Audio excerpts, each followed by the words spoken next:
estamos hoy en este esfuerzo que está haciendo la Junta Nacional de Calificación de Invalidez, porque ustedes como usuarios tengan la posibilidad de conocer un poco más qué sucede en esta entidad privada adscrita al Ministerio del Trabajo. ¿Quiénes son las personas que los califican? ¿Cuál es la historia de la Junta? ¿Cómo funcionan los procesos en la Junta?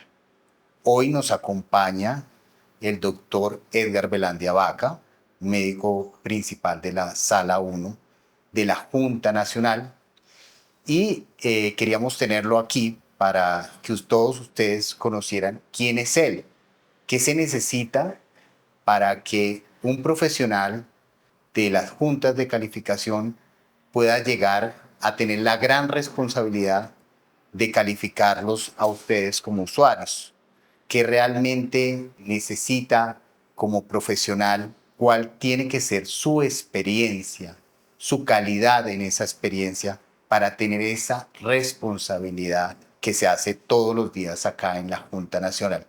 Entonces, doctor Edgar Velandia, buen día para usted. Y empecemos, doctor, contándole un poquito a la gente. Y me toca sostener acá el celular para contarle a la gente toda su experiencia académica. Usted es médico cirujano de la Universidad Nacional de Colombia, especialista en medicina del trabajo de la Universidad del Rosario, especialista en administración de salud ocupacional de la Universidad Jorge Tadeo Lozano, máster en seguridad social de la Universidad de Alcalá de Henares y máster en educación de la Universidad Javeriana. Doctor, ¿en qué momento hubo todo ese espacio para toda esa experiencia académica? Gracias, Diego, primero por la invitación que me haces para compartir un poco esta experiencia. La verdad ha sido un camino largo, ¿cierto? Eh, yo empecé, digamos, mi experiencia en seguridad social desde mi mismo internado, ¿cierto? Desde el rural posteriormente. Y me vinculé muy tempranamente a una entidad que manejaba temas de seguridad social, a la medicina prepagada inicialmente, como coordinador nacional de todo el tema de autorización. Trabajé en la clínica del Country un periodo de más o menos 3 años y tal vez fue mi etapa clínica. De ahí para acá, digamos, mi experiencia ha sido más en riesgos laborales, en salud ocupacional. Eh, Inicié haciendo una especialización en la Universidad Jorge Tadeo Lozano, hace ya mucho tiempo, y en seguridad, en salud ocupacional. Posteriormente se me dio la oportunidad de estar en el primer programa eh, de medicina del trabajo que sacó la Universidad del Rosario, donde estuvimos con muchos de mis colegas que hoy están en el, en el gremio y participando de estos procesos de calificación. Eh, a partir de ese momento, cuando termino mi especialización en la Jorge Tadeo Lozano, comenzamos una experiencia interesante desde un gremio de las aseguradoras, con Fasecolda. Y ahí armamos, yo fui llamado para hacer parte de una red de calificación. Y tal vez fue la primera red de calificación que hubo en el país. Nos tocó con el doctor Cristian Alonso armar una red de médicos, una red de equipos que eran como pequeñas juntas de calificación en todo el país.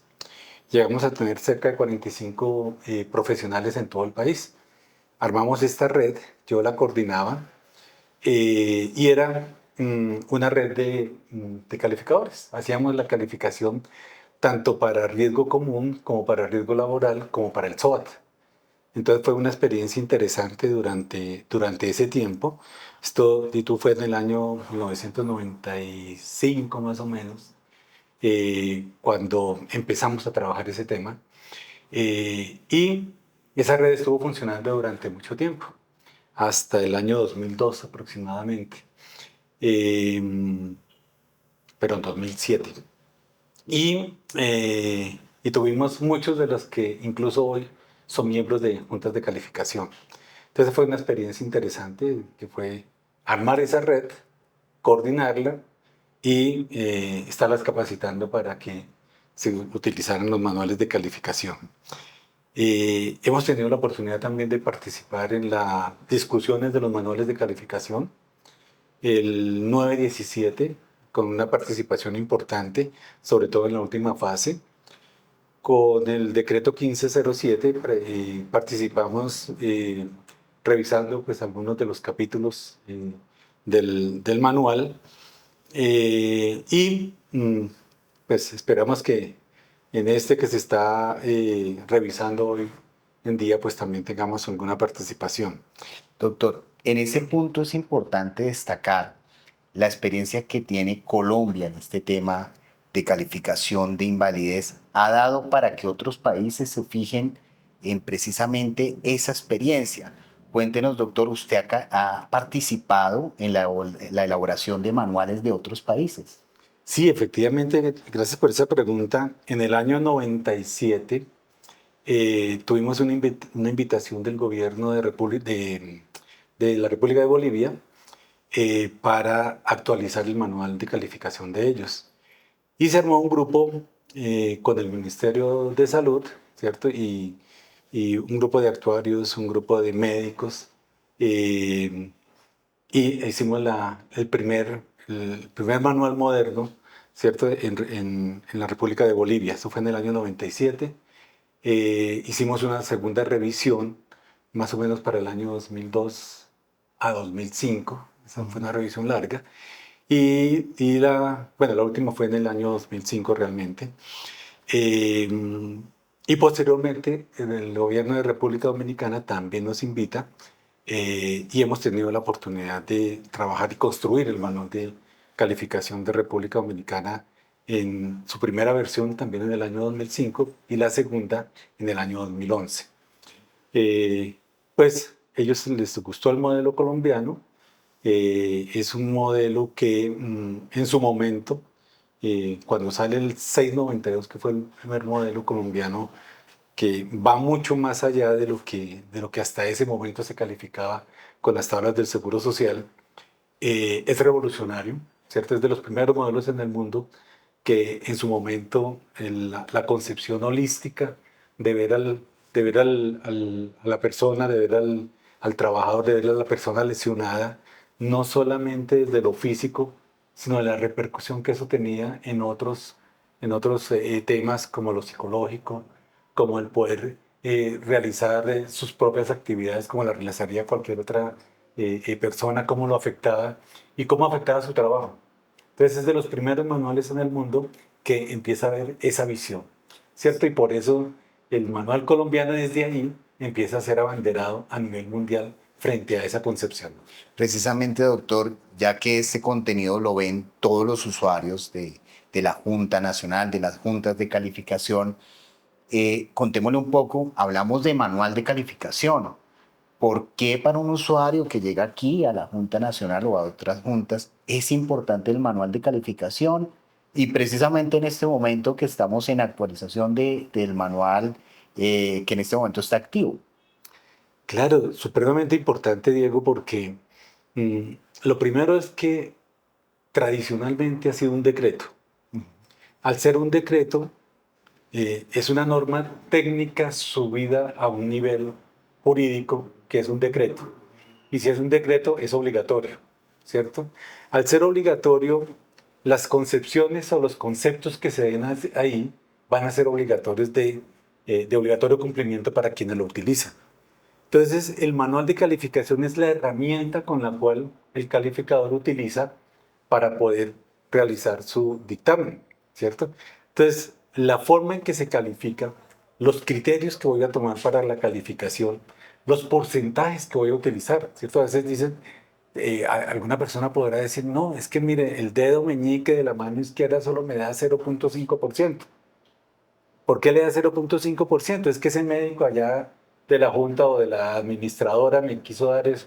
No, tenemos que ceñirnos a unas tablas que están definidas por ley. Y la tabla dice, tal lesión tiene este porcentaje y no podemos salir de ahí. ¿cierto? Entonces no es algo que yo quiera hacer. ¿Yo qué aprendo? Yo aprendo a evaluar, yo aprendo a conocer un poco cuál es, digamos, la dimensión de una lesión, la dimensión de una enfermedad y las secuelas que tiene, que es finalmente lo que se califica. ¿Y qué hago con eso? Una vez identificado que sería mi parte, tengo que irme a una herramienta que me va a decir cómo voy a traducir eso que yo vi en la clínica, eso que yo vi al revisar la historia, eso que yo vi al ver al paciente, cómo lo voy a traducir en un porcentaje. Y tengo que irme a unas tablas que están definidas por un decreto. Y esa tabla me dice, esto corresponde a este porcentaje, no me puedo salir de ahí, ¿cierto?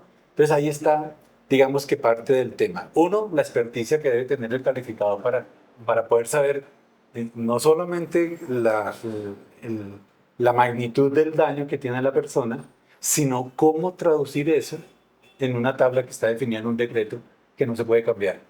Entonces, la importancia es total. Si yo llego a poner un porcentaje que no corresponde a una Ujú. realidad, que no corresponde, que no es proporcional al daño, pues puedo estar o perjudicando o, por el contrario, favoreciendo una calificación. Eso es importante que todos los usuarios lo conozcan.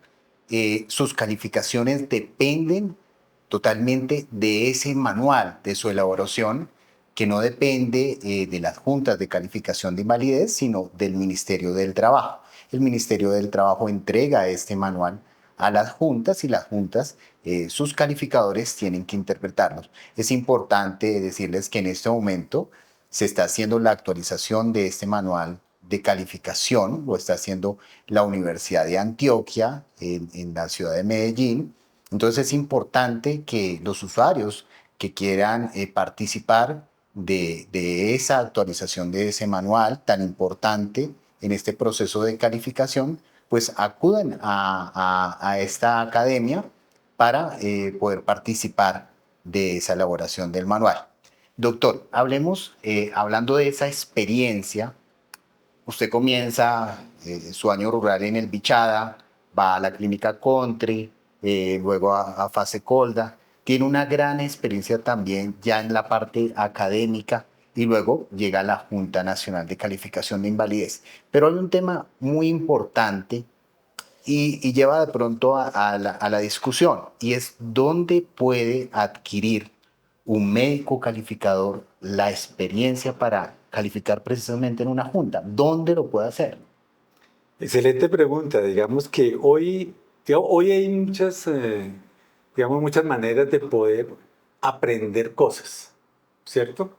Entonces, si tú me dices, ¿dónde aprendo a usar el manual? De pronto puedo tomar eh, un curso, un diplomado, ¿cierto? Y aprendo a manejar la herramienta, ¿cierto? Entonces yo sé manejar la herramienta, yo sé que cuando tenga una amputación, entonces la herramienta me va a decir, la herramienta que es el manual, me va a decir, miren, en tal capítulo, en tal tabla y en tal línea está la calificación que le va a dar.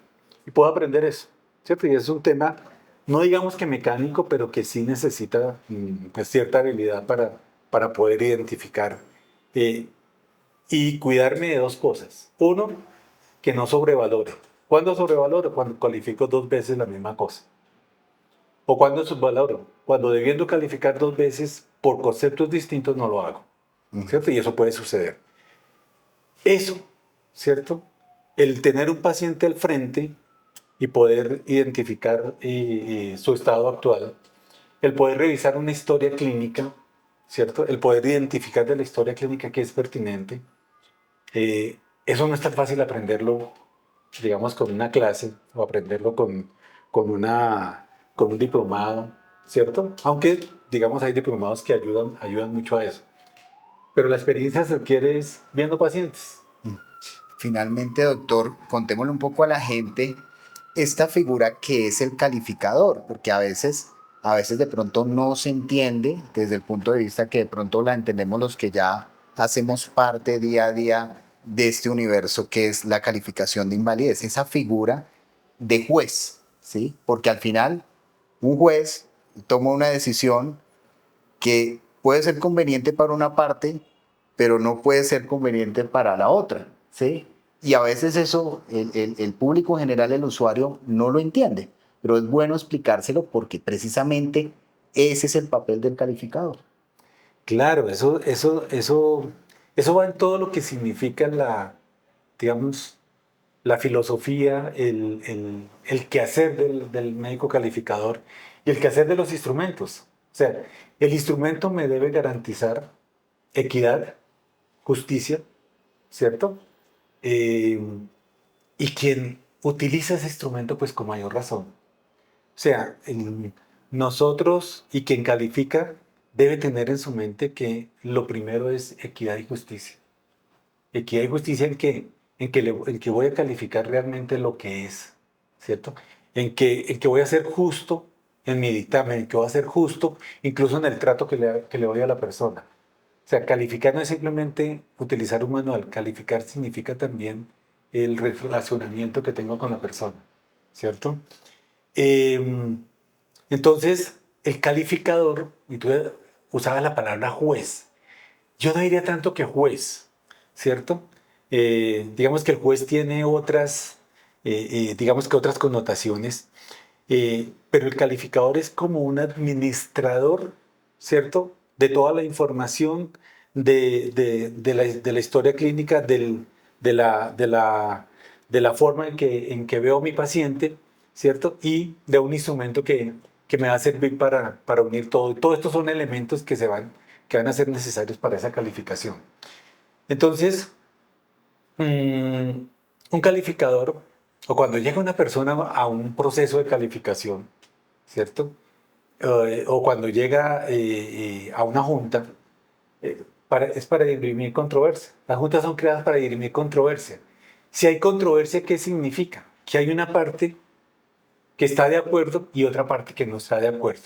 Y hay una controversia frente a ese desacuerdo, ¿cierto? ¿Y qué hace la junta? Tratar de dirimir ese desacuerdo, ¿cierto? Ahora, pensar que voy a tener a todos contentos va a ser imposible, imposible. O sea, un fallo donde todos estén contentos no va a ser, no va a ser, ¿cierto? Es como cuando alguien se separa de la esposa y vamos a repartir los hijos. No. Sí, yo me quedo con la mayoría, pero no voy a estar contento porque de pronto uno no se quedó conmigo, o al contrario, ¿cierto? Algo así sucede acá. O sea, aquí siempre va a haber alguien que no le favorezca o que no esté contento con la decisión, ¿sí? Siempre. Entonces, cuando se falla y hay una parte que le favorece, pues la que no le favorece no va a estar contenta, por supuesto. Cuando no le favorece a la entidad, pues la entidad va a manifestar su inconformidad. Y cuando no le favorece a la persona o a otros interesados, pues van a manifestar su inconformidad. O sea, siempre, Siempre. siempre va a haber alguien inconforme. O sea, aquí no hay que todos salieron contentos. No, siempre va a haber alguien inconforme. La parcialidad, la justicia, la equidad, la imparcialidad, la justicia y la equidad son las que tienen que marcar el quehacer de un miembro de junta. Y así es, y es lo que se garantiza aquí en la Junta Nacional, esa imparcialidad y esa objetividad, y sobre todo el cumplimiento del manual de pérdida de capacidad laboral suministrado por el Ministerio del Trabajo, que es la herramienta del trabajo de los calificadores. Agradecemos al doctor Edgar Velandia por este espacio, por darnos este espacio, por darnos esta entrevista, para que los usuarios de la Junta Nacional conozcan más sobre los procesos. Muchas gracias, Diego, a ti y por supuesto a la Junta Nacional.